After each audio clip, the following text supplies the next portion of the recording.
আসসালামু আলাইকুম। আশা করি সবাই ভালো আছেন। আমন্ত্রণ জানাচ্ছি নতুন আরও একটি রেসিপি দেখার জন্য।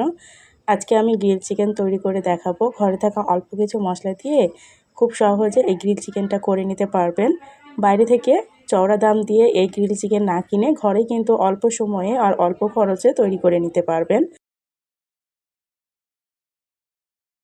তো গ্রিল চিকেন করার জন্য আমি এখানে 1 কেজি ওজনের একটা চিকেন নিয়েছি। চিকেনটাকে ভালো করে কেটে তারপরে পরিষ্কার করে ধুয়ে নিয়েছি।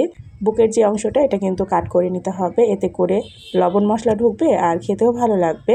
খুব সুন্দর করে আমি চিকেনটাকে কেটে নিয়েছি। এবার একে একে সব মশলাগুলো এর মধ্যে রেডি করে নিব। প্রথমে দিয়ে দিচ্ছি হাফ কাপের মতো পেঁয়াজ বাটা।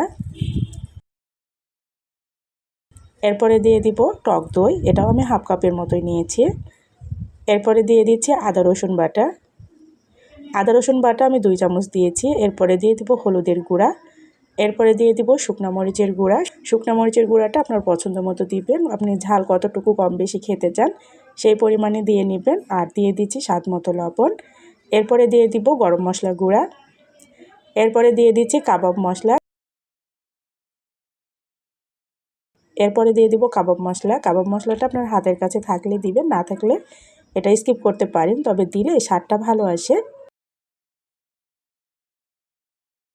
এরপরে দিয়ে দিব টমেটো সস। এরপরে দিয়ে দিচ্ছি 1 ফালি লেবুর রস।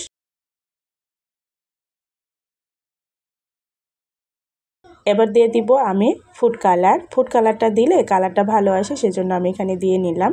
তবে আপনার কাছে যদি না থাকে সেটা স্কিপ করতে পারেন। এবার সব মশলাগুলো আমি হাত দিয়ে ভালো করে মেখে নিব। কাবাব মশলা আপনার হাতের কাছে থাকলে দিবেন, না থাকলে স্কিপ করতে পারেন, তবে দিলে টেস্ট ভালো আসে। মশলাগুলোকে আমি হাত দিয়ে সুন্দর করে মেখে নিয়েছি। এবার চিকেনের গায়ে মশলাটাকে খুব সুন্দর করে মেখে নিতে হবে।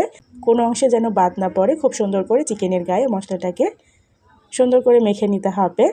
তো চিকেনের গায়ে আমি মশলাটাকে মেখে নিয়েছি। এবার এটাকে ঢেকে রেখে দিব 1 ঘন্টার জন্য। এটা 1 ঘন্টা রেস্টে রেখে দিলে এর মধ্যে লবণ মশলা ঢুকবে আর খেতেও ভালো লাগবে। তো এটাকে আমি 1 ঘন্টা রেস্টে রেখে দিব। তো ঢাকনা দিয়ে ঢেকে এটাকে 1 ঘন্টার জন্য রেস্টে রেখে দিয়েছি। আর ফিরে এলাম 1 ঘন্টা পর। দেখতে পাচ্ছেন চিকেনের গায়ে যে মশলাটা লেগে আছে এটা সরিয়ে ভেজে নিতে হবে, নইলে কিন্তু মশলাটা পুড়ে যাবে আর চিকেনটা ভাজা হবে না। তো মশলাটা আমি সরিয়ে নিয়েছি। এবার চিকেনের পা দুটাকে আমি সুতা দিয়ে শক্ত করে বেঁধে নিব, এতে করে রান্না করতে সুবিধা হবে। তো দেখতে পাচ্ছেন আমি কিন্তু চিকেনের পা দুইটাকে সুতা দিয়ে শক্ত করে বেঁধে দিয়েছি। এবার এটাকে ভেজে নিব। চুলায় একটা কড়াই বসিয়ে আমি পরিমাণ মতো তেল দিয়ে দিয়েছি। আর তেলটা গরম করে তারপরে চিকেনটা দিয়ে দিব। দিয়ে চিকেনের এপাশ ওপাশ সুন্দর করে ভেজে নিতে হবে। মাঝারি আঁচে চিকেনটাকে ভেজে নিব। চিকেনটা ভাজার সময় ঢাকনা দিয়ে তারপরে এপাশ ওপাশ ভেজে নিতে হবে, এতে করে চিকেনটা সিদ্ধ হয়ে যাবে আবার ভাজাও হবে। তো বেশ কিছুক্ষণ আমি চিকেনটাকে ভেজে নিয়েছি। এবার এর মধ্যে আমি দিয়ে দিব 1 কাপের মতো পানি।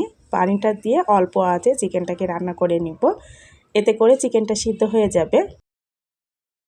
আমি বেশ কিছুক্ষণ চিকেনটাকে অল্প আঁচে ঢাকনা দিয়ে তারপরে রান্না করে নিয়েছি। দেখতে পাচ্ছেন আমার কিন্তু এখানে চিকেনটা সিদ্ধ হয়ে গেছে। চিকেনটা উঠিয়ে রেখেছি। আর বাড়তি যে মশলাটা ছিল এটা এখন তেলের মধ্যে সুন্দর করে কষিয়ে নিব। মশলাটাকে আমি খুব সুন্দর করে ভুনে নিয়েছি। দেখতে পাচ্ছেন মশলা থেকে যখন এরকম তেলটা ভেসে উঠবে তখন কিন্তু এই মশলাটা কষানো হয়ে গেছে, এটা বুঝে নেবেন। এবার আগে থেকে যে চিকেনটাকে ভেজে রেখেছিলাম সেই চিকেনটা মশলার মধ্যে দিয়ে এপাশ ওপাশ আরও 10 মিনিটের মতো রান্না করে নিব। আমি চিকেনটাকে রান্না করে নিয়েছি। আর এই তো দেখতেই পাচ্ছেন একটা প্লেটে উঠিয়ে নিয়েছি। অল্প মশলায় আর অল্প খরচে ঘরেও কিন্তু এই গ্রিল চিকেন তৈরি করা যায়।